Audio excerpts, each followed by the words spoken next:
এরকম ব্যাপার রানাদিল কোনোদিন দেখেনি। নালার ভেতর শুকনো পাথরে গাল পেতে পরপর মেয়ে কটা শুয়ে পড়ে আছে। ওরই ভেতর সেই জেনানা একখানা পা উদম করে এগিয়ে দিল সামনের দিকে। অমনি একটি মেয়ে শুয়ে শুয়েই সেই পা টিপতে লাগলো। বোধহয় নানিজানের মতোই ব্যথা হয় পায়ে। কোনো সময়ে গওহর বাইয়ের হাত পা অল্প স্বল্প টিপে দিয়েছে রানাদিল। নমস্কার, শুভ সন্ধ্যা। শাশ্বতী সিনহা টক্সে আপনাদের সবাইকে স্বাগত। আপনারা শুনছেন শ্যামল গঙ্গোপাধ্যায়ের শাহজাদা দ্বারা শুকো। শুরু করি। 23। সানাই আর পান্নাবের সুন্দর যুগলবন্দি নিচের পাহাড়ি পথ থেকে ওপরের বাতাসে ভেসে বেড়াচ্ছিল। সাতানা পাহাড়ের বিশাল গুহার ভেতর মশালের আলোয় সে বাজনা কানে যেতে হাতিরা পর্যন্ত চঞ্চল হয়ে উঠল। শাহজাদা খুররম কিছু অবাক হলেন। এমন বাজনা বাজিয়ে কে বা কারা পাহাড়ি পথ ধরে ওপরে উঠে আসছে?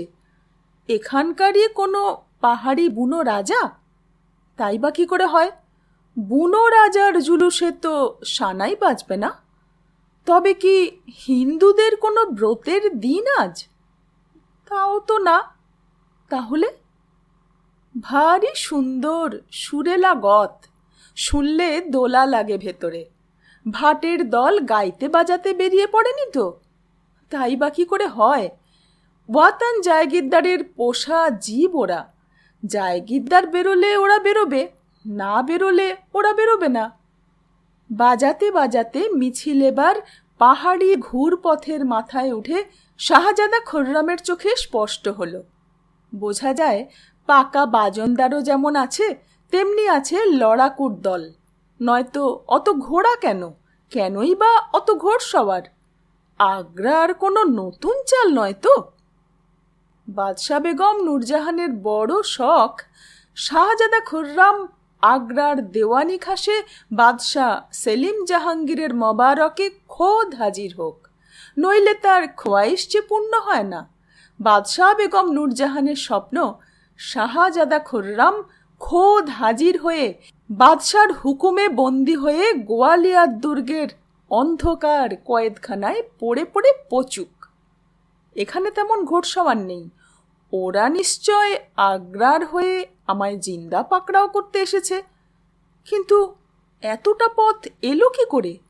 পথেই তো আশিরগড়ে নয়তো নাসিরাবাদে আমার ফৌজ ওদের আটকাবে। আটকায়নি কেন? এসব ভেবে রীতিমতো ঘাবড়ে গেলেন শাহজাদা খুররম। তার স্থির বিশ্বাস হলো সুন্দর গত বাজিয়ে শাহী ফৌজের সাতানা পাহাড় বেয়ে ওপরে উঠে আসা রীতিমতো বড় রকমের কোনো ছল। সনাতন সনাতন হাতি তখন ফি লিজাংয়ের আলান সঙ্গী রাজতুম হাতিটিকে তার নিজের জায়গায় নিয়ে যাচ্ছিল। সে ছুটে এলো। ডাকছেন শাহজাদা? এখুনি বেছে বেছে 6টা হাতি নিচে ছাড়তে হবে। পারবে? ওই দেখো।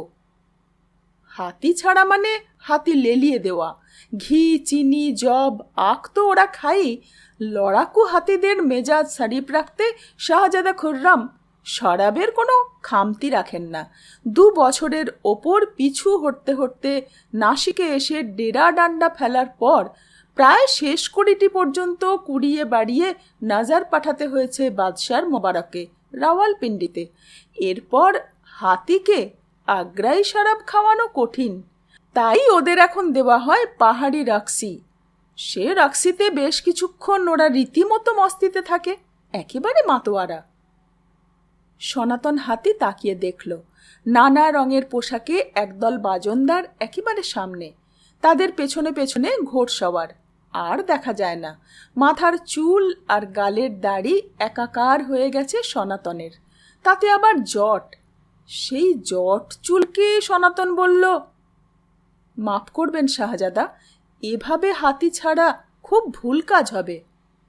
কেন? বলে রাগে রাগে তাকালেন শাহজাদা খুররম। হাতি লড়াইয়ের এক আনমোল মতি।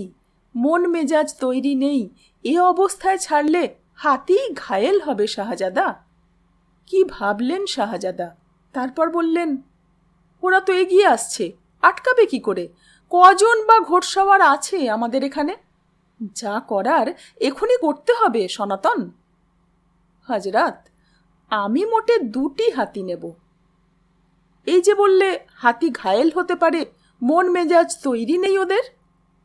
হাতি ছাড়া হবে না শাহজাদা, হাতি পাথর কুড়িয়ে গড়িয়ে দেবে নিচে, তাতেই ওরা হটে যাবে। দেখুন কি করি, এক্ষুনি দেখতে পাবেন হজরত। শাহজাদা খুররাম দেখলেন মুহূর্তের ভেতর সনাতন হাতি হাতিদের পিঠের ওপর দিয়ে ফড়িং হয়ে লাফাতে লাফাতে একাই ঘন ঘন পিঠ বদল করে 2টো মাঝারি হাতিকে দল থেকে বের করে আনল। এনে মোটা গলায় ওদের ভোলাতে গান ধরল সনাতন। গানের একটা কথাও বুঝতে পারলেন না শাহজাদা, কিন্তু এটা বুঝলেন গানের ভেতর একটা দোলা আছে, যে দোলার সঙ্গে তাল মিলিয়ে হাতি দুটো তাদের সুঁড় ঝুলিয়ে দিয়ে এদিক ওদিক দুলতে লাগলো। সেই দোলার ভেতর বড় বড় পাথর সুঁড়ে জড়িয়ে জড়ো করেই তা এক ধাক্কায় নিচে গড়িয়ে দেওয়া। সবই যেন সনাতন হাতির খেলা মাত্র। হাতি যেন ওর হাতে পোষা মাছি। ঢালু পাহাড়ি পথ ধরে তখন পাথরের চাং শব্দ করে গড়াতে শুরু করেছে। সুন্দর গতে বাজানো সানাই, পান্নাব, নাকাড়া একই সঙ্গে ঝং করে শব্দ তুলে বন্ধ হয়ে গেল। সেই সঙ্গে সওয়ারদের চিৎকার, ঘোড়ার পিছু হটা। শাবাশি দেওয়ার চোখে তাকিয়ে সব দেখছিলেন শাহজাদা খুররাম। হাতি ঘায়েল হওয়ার ভয় নেই, অথচ হাতি দুশ্মনকে ঘায়েল করে দিচ্ছে।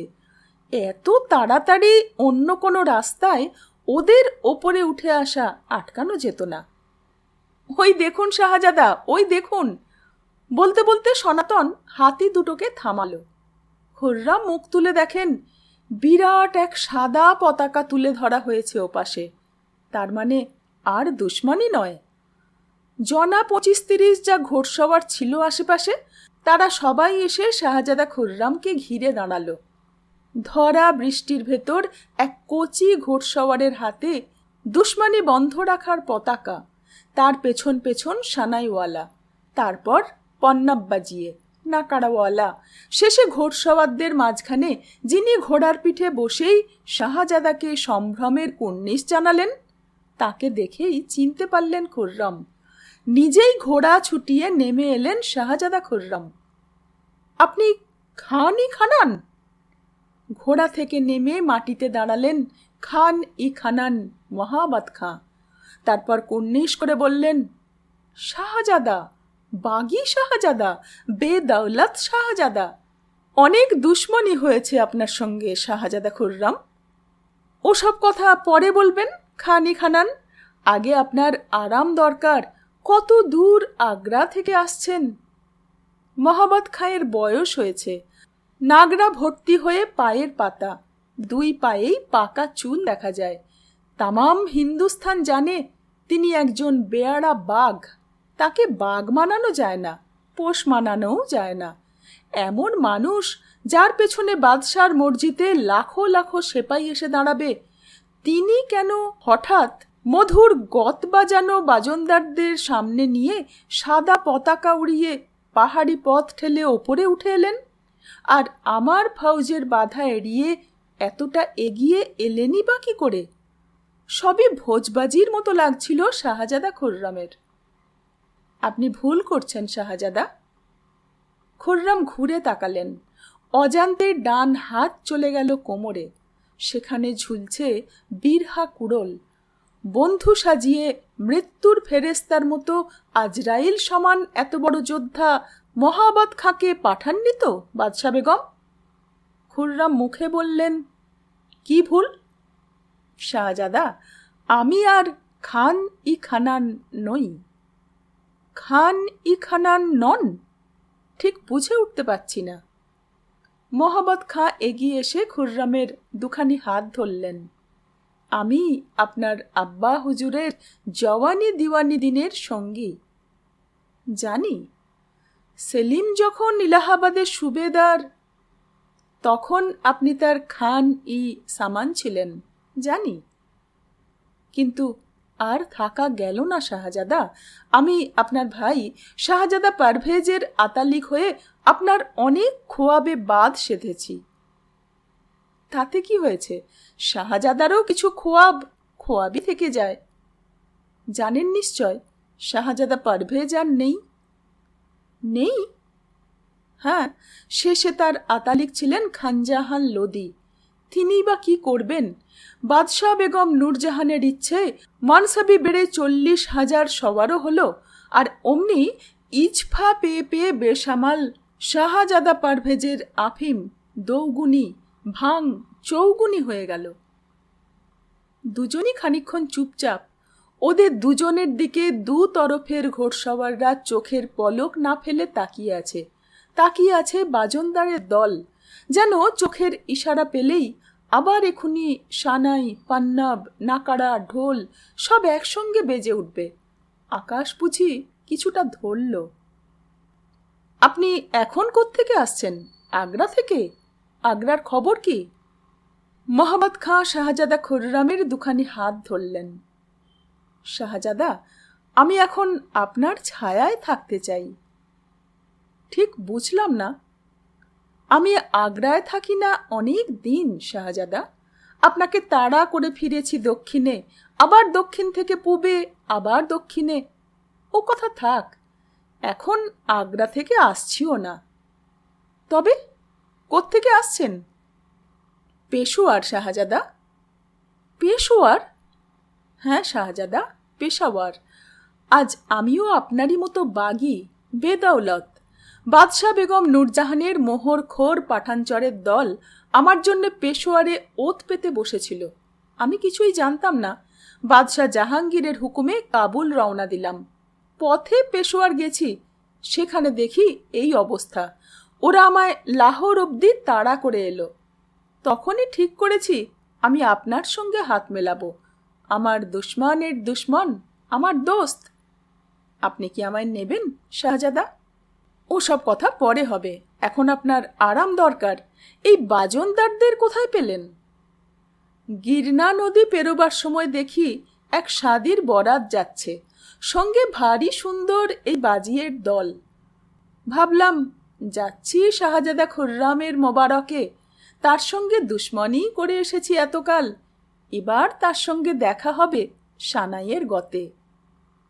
শাহজাদা খুররাম মনে মনে তারিফ দিলেন লড়াকু মহাবত খাঁকে।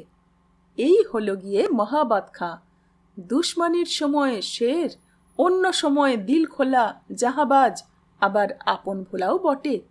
মন বলেছে অমনি শাদির বরাতের বাজনদারদের বেবাককে ধরে আনা।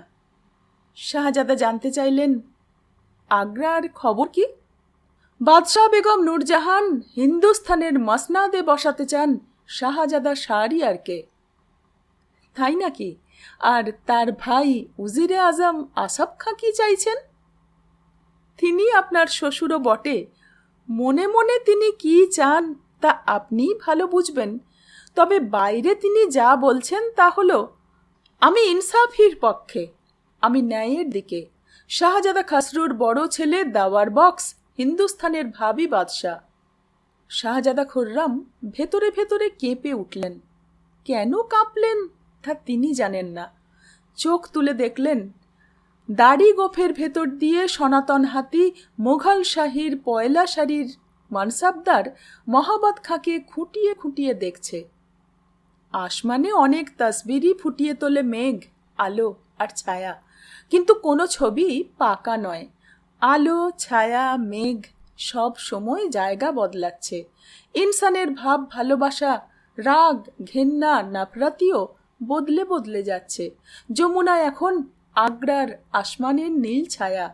ডুব দেবার আগে মীনাক্ষীর খচ করে মনে পড়ল বছরের এই সময়টায় ব্রহ্মপুত্রের দু পাড় ধরে কাশের পালক নুয়ে পড়ে বাতাসের সঙ্গে। শীত আসার আগে আগে হলদে কুটুম পাখি নামে ঝোপে। তখনই ওদের মুখে শোনা যায় খোকা হোক খুকি হোক। হায় রে, আমার খোকা খুকি কোথায় গেল? কোথায় গেল বিষ্ণু? কোথায় গেল লক্ষ্মী?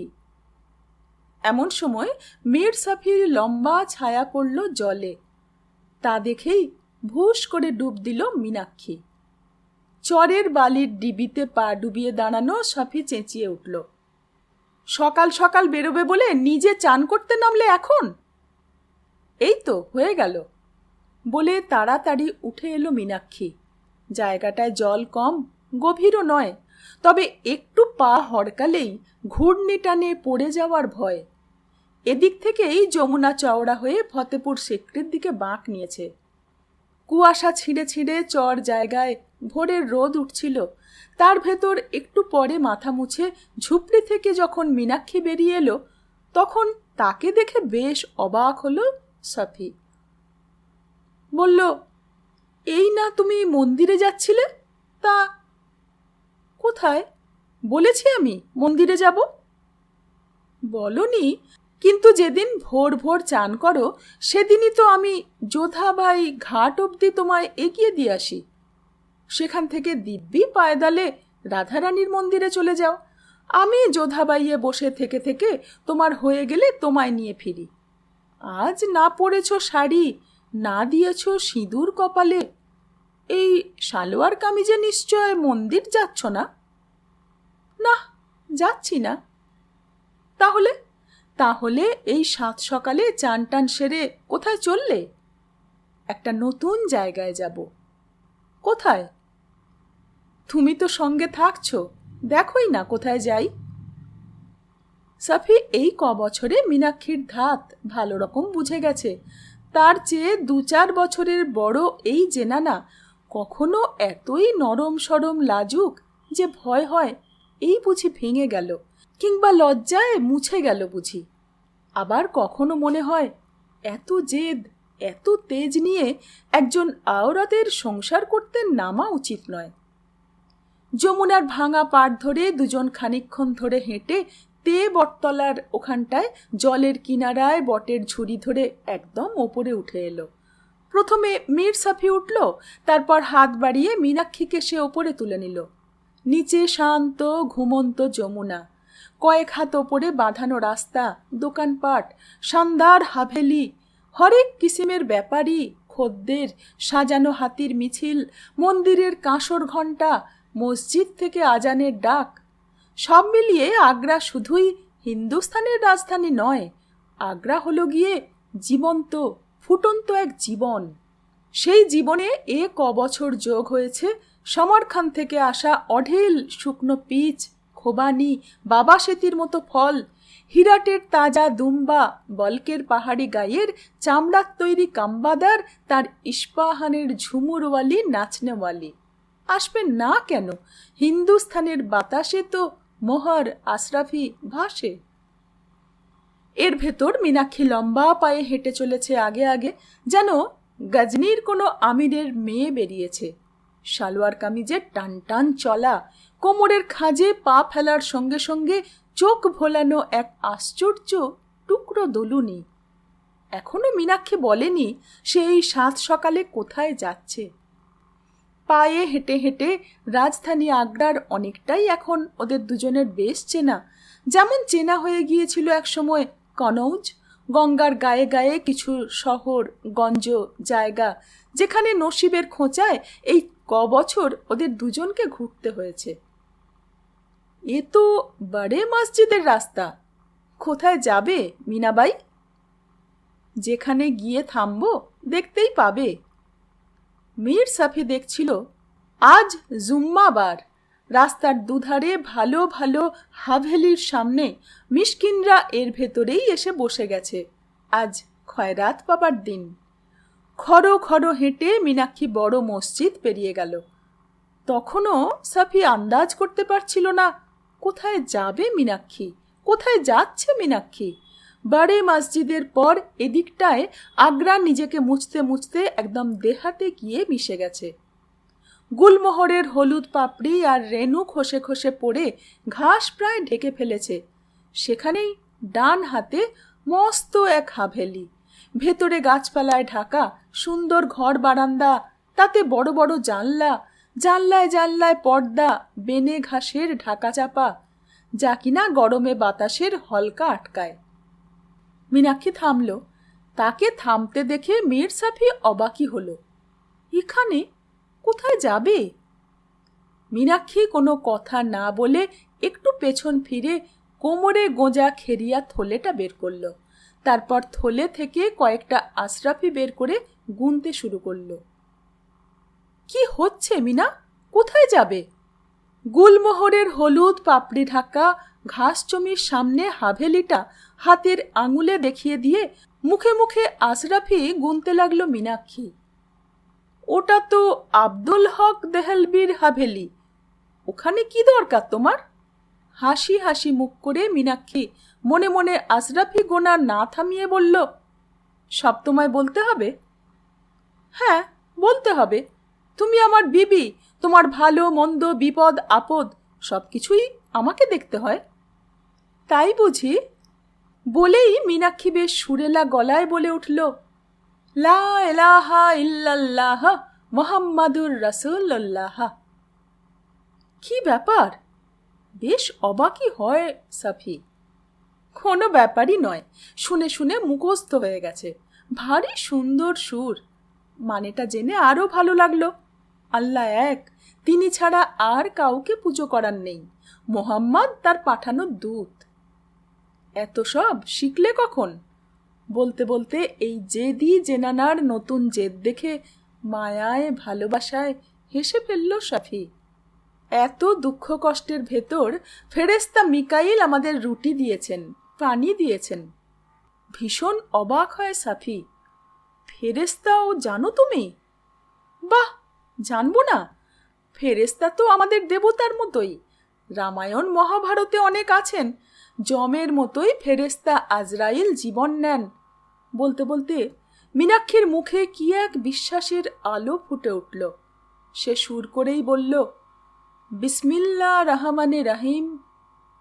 এবার মীর সাফি ঘাবড়ে গেল।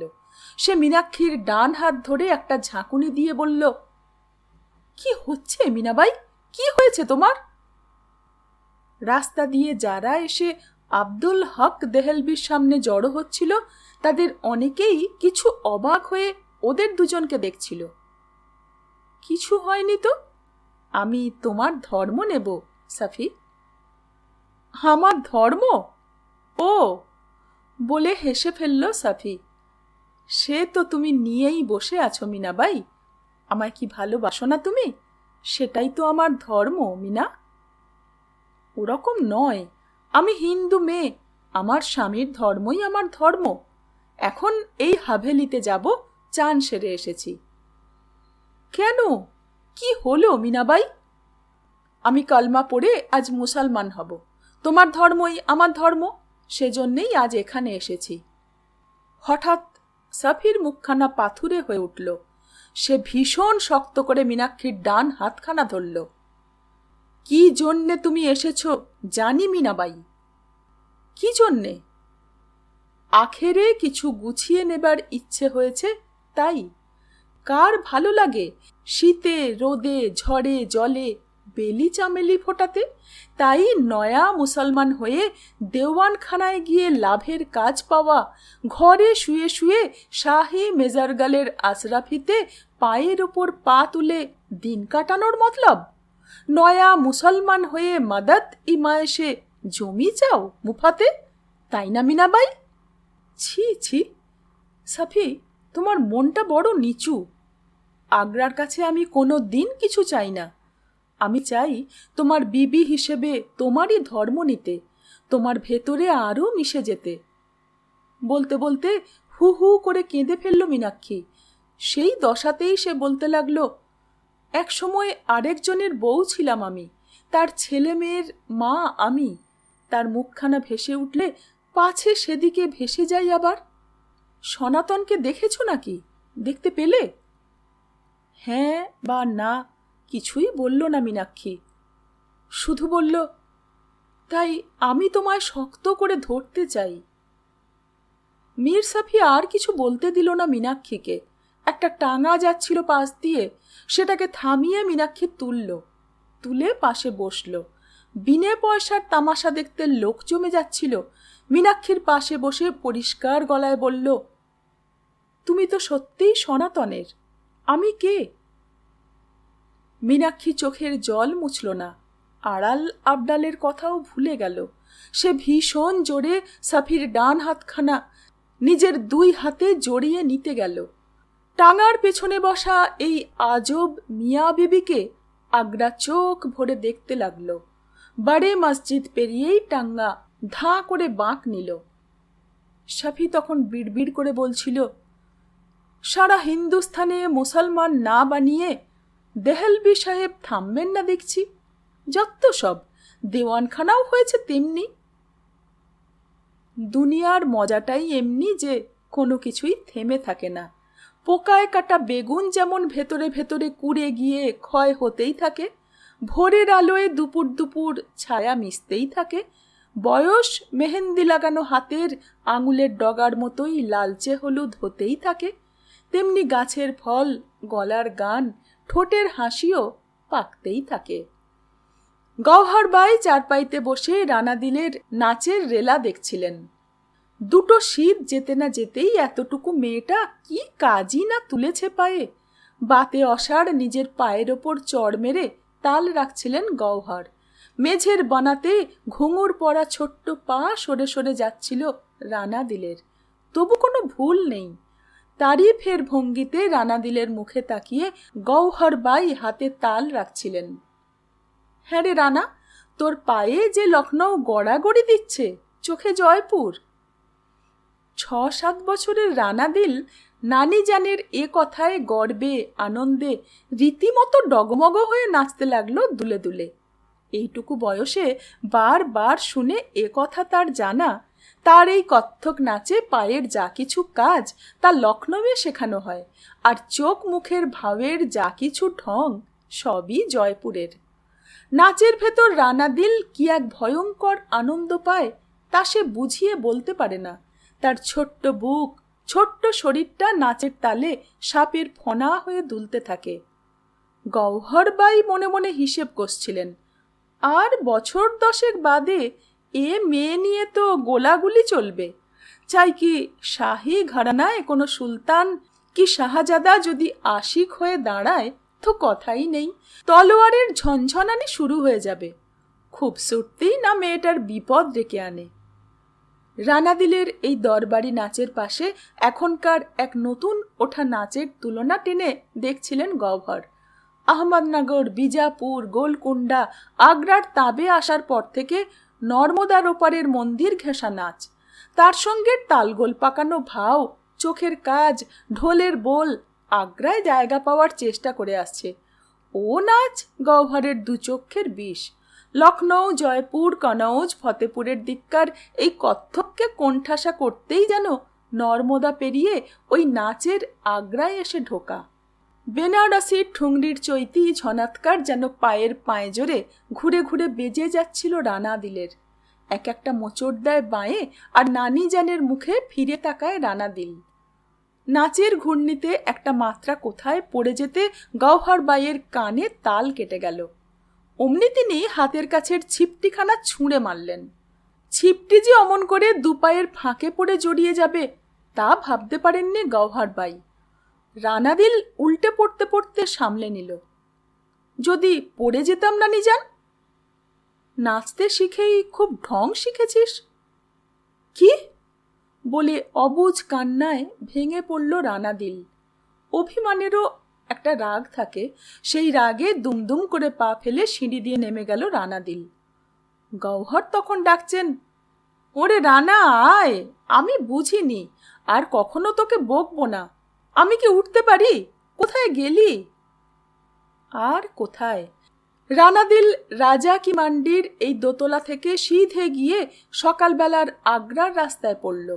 শীতের গোড়ায় এখন নানা রকমের পশম নানান লোকের গায়ে, নানান রঙের। সেই রঙিন ভিড় রানাদিলকে ভাসিয়ে নিয়ে গলির বাইরে সদর রাস্তায় বেরিয়ে গেল। রানা কাঁদতে কাঁদতে অভিমানে এসে ভিড়ের ভেতর পড়েছিল। এখন সে হারিয়ে যাবার ভয়ে কেঁদে কোঁকিয়ে চেঁচিয়ে উঠল, নানি যান, ও নানি যান! কোথায় নানি যান? যেন কোনো ভেড়ার পালের ভেতর পড়ে গেছে রানাদিল, যে ভেড়াগুলো তাকে পিঠে করে দূর দেশে নিয়ে চলেছে। ভয়ে চিৎকার করে উঠল রানাদিল। কোনো ফল হলো না। ছোট কুঁচো কাঁচা একপাল মেয়ে, এই তার বয়সী, কিছু বড় কিছু ছোট, কে যেন পেছন থেকে তাড়িয়ে নিয়ে চলেছে। কেউ হাসছে, কেউ কথা বলছে, কেউ বা কাঁদছে। থামবার উপায় নেই। তাদের ধাক্কায় ধাক্কায় রানাদিলও একসময় রাজধানী আগ্রা পেছনে ফেলে গোয়ালিয়র যাবার শাহী সড়কে এসে পড়ল। তখন শীতের মোলায়েম রোদে সবকিছু হালকা, ঝকঝকে, আরো ঝরঝরে লাগছিল। সূর্য যখন মাথায়, তখন রানাদিল দেখতে পেল একগাদা তারই মতো ছোট বড় মেয়ের সঙ্গে সে এক বিরাট মাঠের মাঝে এসে পড়েছে। পেছনে দূরে যে জায়গা থেকে খুব গোলমাল আসছে, সেটাই নাকি আগ্রা। রানাদিল হাপুস চোখে কাঁদতে লাগলো। দূরে মিলিয়ে যাওয়া রাস্তার ওপর এখানে সেখানে টাঙা 4 ঘোড়ার গাড়ি, আবার বা উটের পাল, নয়তো ছবির মতো 2 হাতির গম্ভীর চালে পথ ভাঙা, সবই দেখা যাচ্ছিল। এত বড় ভিড়ে কোনোদিন আসেনি রানাদিল। এত বড় দুনিয়াও সে কোনোদিন দেখেনি। নানা পোশাকের নানা রকমের মেয়ে, তাদের ভিড়ে রানাদিল ফুঁপিয়ে ফুঁপিয়ে কাঁদতে লাগলো। রোদ যেমন আছে, শীতও আছে খোলা মাঠে। ঢেউ তোলা উঁচু নিচু ডাঙায় আকন্দ ভাট ফুলের গাছে উড়ন্ত মৌমাছি দেখে চিনল রানাদিল গাছ দুটোকে। এই 2 গাছই এরকম ফুল দেয় নানা জানের উঠোনে। ও নানি যান! তার চেঁচানিতে এতক্ষণে একজন মোটা সোটা মেয়ে লোক এলো, হাতে ভিজে নেতার ভেতর ভর্তি পানির বিড়ে। কাঁদিস কেন? এরকম মেয়ে লোক কোনোদিন দেখেনি রানাদিল। নানি যান বাদে আর যেসব জেনানা সে দেখেছে, তারা রাজা কি মান্ডির গানেওয়ালি বাড়ির মেয়ে সব। কেউ বা গান গায়, কেউ বা নাচে, বাকিরা ঘরের কাজকর্ম দেখে, নয়তো সন্ধেবেলা মালকিনের পাশে বসে রাবাব ইদাখানের তারে টান দেয়। ধমক খেয়ে কান্না গিলে ফেলল রানাদিল। এতটা রাস্তা সে কোনোদিন হাঁটেনি। পায়ের নিচে পোড়া মতো লাগছিল। সে ডান পা তুলে দেখল ফোসকা পড়ে ফেটে গেছে। এ কোথায় আমি? ডুকরে কেঁদে উঠল রানাদিল। আর কোনো দিন এমন করব না নানি যান, সব সময় তোমার কথা শুনবো। এই দেখো, আবার কাঁদে। এখান থেকেই গাড়িতে উঠে তোরা যে যার দিকে চালান হয়ে যাবি, গাড়ি আসুক। চালান? চালান কথাটার কোনো মানেই জানে না রানাদিল। কিন্তু কোথায় যাবে? গাড়ি আসবে কেন? কোথাকার গাড়ি? এই সব ভেবে সে ফের চেঁচিয়ে কেঁদে উঠল। অমনি সেই পান খাইয়ে জেনানা তার হাতের ছিপটির ঘা কষালো তার পিঠে। ফের যদি কাঁদবি তো কত নম্বর তোর? নম্বর কি জিনিস তাও জানে না রানাদিল। সে ভিজে চোখে অবাক হয়ে তাকালো। তার পাশের মেয়েটি বেশ ছোট, কিন্তু রীতিমতো টট্টরি। সে বলল, ওর তো কোনো নম্বর নেই। পান খাইয়ে জেনানা এ কথায় আরো চটে গেল। বলল, নেই কেন? মেয়েটি বলল, ও তো আমাদের সঙ্গে মান্ডিতে ছিল না। এ কথায় সেই ছিপটি হাতে জেনানার চোখ প্রায় কপালে ওঠে ওঠে। সে ঝুঁকে পড়ে রানাদিলকে বলল, তুই কোথাকার? রানাদিল ভয় পেয়ে গেল। সে বলল, জানি না। বাহ, কোথাকার তাও জানিস না? তুই কে? আমি নানি জানের। আহ, তোর নাম কি তাই বল না। রানাদিল। সেই টট্টরি মেয়েটা বলল, একটা বাড়ি থেকে ছুটে বেরিয়ে এসে ও আমাদের সঙ্গে মিশে গেল। একটা বাজে সালোয়ার কামিজ পরা এক লম্বাই চওড়াই পাঠানকে ডেকে আনলো ছিপটি হাতে জেনানাটি। পাঠান এসে গম্ভীর চালে রানাদিলকে এক ছটকায় কোলে তুলে নিল। নিয়ে সে যেন ঘোড়া কিনছে এইভাবে রানাদিলকে প্রথমেই শূন্যে ছুঁড়ে পাকা হাতে লুফে নিল। নিয়ে বলল, দেখতে হালকা পলকা, কিন্তু ভেতরে শক্তপোক্ত। খাইবারে হিরাটে এমন মেয়েরই কদর বেশি। তবে ডাগরটি হলে চাহিদা হবে, তার আগে নয়। দেখি দাঁত বের করত। রানাদিল কিছু বুঝতে পারেনি। সেই জেনানা ছিপটির এক ঘা কষালো পিঠে, কষিয়ে বলল, দাঁত দেখা না। তবুও রানাদিল কিছু দেখায় না দেখে ওই জেনানা তার 2 ঠোঁট ফাঁক করে ধরল। লোকটা ভালো করে দেখে বলল, এটাকে একটু আলাদা করো। তোয়া যে রাখতে পারলে আখেরে লাভই হবে। লোকটার তাকানো, কথা বলা, ঘুরে দাঁড়ানো কিছুই পছন্দ হয়নি রানাদিলের। রাজা কি মান্ডির কোঠা ঘরে সে গান শুনেছে নানি জানের মুখে তাল শুনেছে, কিন্তু এমন লোক সে কখনো দেখেনি আগ্রার রাস্তা, ধুলো, ভিড়, একসঙ্গে তারই মতো এতগুলো মেয়ে। রানাদিলের বুকের ভেতরটা কেঁদে ওঠার জন্যে হাঁপিয়ে পড়েছে, কিন্তু সে কাঁদতে পারছে না, পাছে ওই লোকটা ধমকায়। শীতের দুপুরে গোয়ালিয়র যাবার শাহী সড়কের গায়ে এই বিরাট মাঠে এখানে ওখানে উটের পাশাপাশি গরু মোষও চড়ে বেড়াচ্ছিল। তাদের আশেপাশে শখানেকের মতো এই ছোট ছোট মেয়ে যেন খেলতে নেমেছে, তাই মনে হয় দেখলে। তবে ভুল ভাঙে জনা 7-8 মরদ আর 4-5 জনের মতো জেনানাকে দেখে। ওদের কারো হাতে ছিপটি, কেউ বা এই বাচ্চা মেয়েদের কানাতে কানাতে দাঁড়িয়ে রীতিমতো পাহারা বজায় করে চলেছে। আবার ওরই ভেতর কেউ কেউ গোনাগুনতি করে মেয়েগুলো মিলিয়ে নিচ্ছিল। ঠিক এমন সময় ভিড়ের ভেতর রে রে পড়ে গেল। একজন জেনানা তো 4-5টি মেয়েকে নিয়ে পেছন দিককার নয়নজুলিতে নেমে গেল। আগ্রার দিক থেকে ঘোড়ার খুঁড়ে খটাখট তুলে কয়েকজন ঘোড়সওয়ার দেখতে দেখতে এসে পড়ল। এক জেনানা তো কয়েকটা মেয়েকে নিয়ে একটা বড় গাছের গুঁড়ির নিচে ভাঙা মাটির ঢালে চলে যেতে যেতে বলল, ইস, গাড়িগুলো যদি এসে যেত, এখন এখন কি হবে? রানাদিল অবাক হয়ে দেখল তাকে দেখার কেউ নেই আশেপাশে।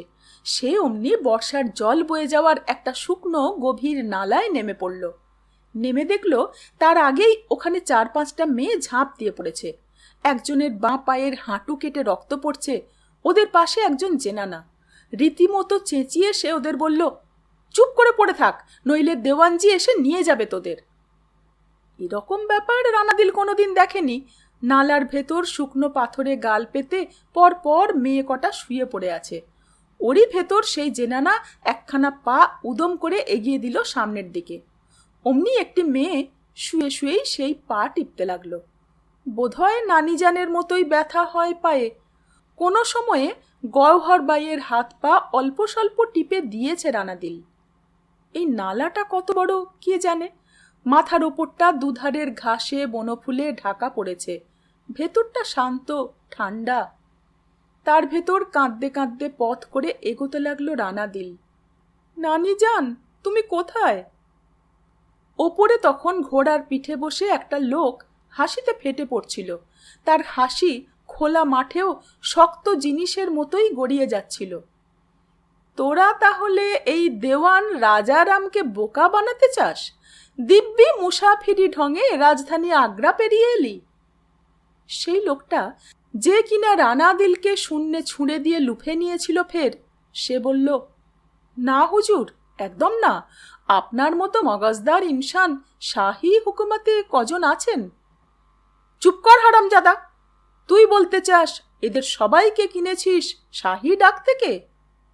হ্যাঁ হুজুর, আগ্রার বাইরে সাকেতে ফৌজি ছাউনি থাকে তো, সেখানে শাহী গোলামবাদীর মান্ডি থেকে, তাই বলবি তো? ঠিক ধরেছেন হুজুর, সাকেতের ফৌজি মান্ডি থেকে। চুপ কর! যমুনার এপারে তুই বনমালী, লাহোর ছাড়িয়ে বিতস্তায় পৌঁছে গেলে তুই হয়ে যাবি রুস্তম। তা এবার নিয়ে কতবার ধরা পড়লি আমার হাতে? ইয়াদ নেই হুজুর। পিঠে কোড়া পড়লে সব মনে পড়ে যাবে। ফৌজি মান্ডিতে শুধুই মেয়েবাদী কিনতে পেলি, একটাও ছেলে পেলি না যে গোলাম করে বেচবি? মান্ডিতে না এলে কি করব হুজুর, পছন্দ মতো নিজেরা তো গড়িয়ে নিতে পারি নে। চুপ কর মিথ্যেবাদী! এর একটা মেয়েও কোনো মান্ডি থেকে কিনিস নে তুই। শাহী ডাক থেকে কেনা হুজুর। মেরে মুখ ভেঙে দেব রুস্তম। ভালো করেই জানিস সেই কবে আকবর বাদশাহ হুকুম দিয়ে গেছেন, শাহী হুকুমত, শাহী ডাক ছাড়া কেউ কোথাও কোনো ইনসানকে কিনতে বা বেচতে পারবে না। আকবর শাহীর পর জাহাঙ্গীর শাহীতেও সেই একই নিয়ম চলে আসছে। ওই মেয়েগুলোকেই পুছতাছ করে দেখুন না হুজুর। ওদের কাউকে তো জোর করে ধরে আনিনি। ওদের খেতে পড়তে দিতে না পেরে ওদের বাবা মাই ওদের বেচে দিল। আমরা না কিনলে অন্য কেউ কিনতো। তাই তুমি আর তোমার সাকরেদরা তামাম হিন্দুস্থান ছেটিয়ে শুধু কচি কচি মেয়ে কিনে বেড়াচ্ছ, খেতে পড়তে না পাওয়া সব মেয়ে, তাই কি না? হ্যাঁ বলতে গিয়েও থেমে গেল রুস্তম। এই দেওয়ান রাজারাম তার মুখের গ্রাস গলায় ডান্ডা ঢুকিয়ে এখন বের করে নেবে। যেসব গাড়ি এসে মেয়েগুলোকে তুলে নিয়ে বেরিয়ে পড়তো, তাদের না আসাতেই এত বড় একটা বিপত্তি ঘটে যাচ্ছে। মহাজনরা গাড়ি পাঠাতে দেরি করলো কেন? আগে আগ্রায় চলো বনমালী, সেখানে কোতোয়ালিতে আগে ঠিক হোক তুমি বনমালী না রুস্তম। যা করার আপনি করুন হুজুর, কোতোয়ালিতে ঢোকাবেন না, ওরা গেলে আমায় মেরে ফেলবে হুজুর। দেওয়ান রাজারামের চোখের ইশারায় তার ঘোড়সওয়াররা পলকে সারা মাঠে ছড়িয়ে পড়ল, আর এক একটা নিচু নাবি জায়গা থেকে তারা এক একজন করে জেনানাকে তুলে আনতে লাগলো। সবার সঙ্গেই দু চারটি করে মেয়ে, ভয় পাওয়া, ধুলো মাখা, মুখে কারো কোনো হাসি নেই, যে কোনো একটু শব্দেই ওদের চোখও কেঁপে উঠছিল। ছি, মেরে ফেলবে কেন? রুস্তম ছুটে এসে দেওয়ান রাজারামের ঘোড়ার সামনের দুই পায়ের মুখোমুখি দাঁড়ালো। পারলে সে ঘোড়ার ওই দুই পাই জড়িয়ে ধরে। হুজুর, আগ্রায় গিয়ে কাজ কি? আপনি এখানে একটা বিচার করে দিন। দিব্যি আগ্রা পেরিয়ে উত্তরে যাচ্ছিলে, আজ না ধরলে আর ধরাই হতো না তোমাকে। এসবের কিছুই জানতে পেল না রানাদিল। সে শুকনো নালা ধরে হাঁটতে হাঁটতে একসময় ওপরে উঠে এলো। পরিষ্কার আলোয় মাজা আকাশ, রানাদিলের সামনেই আগ্রা, পেছনে অনেক দূরে মাঠ নেই। সে চোখের জল না মুছেই রাজধানীতে ঢুকল। আজ এইটুকু। পরবর্তী অংশ নিয়ে খুব শীঘ্র ফিরছি, সঙ্গে থাকবেন। ধন্যবাদ।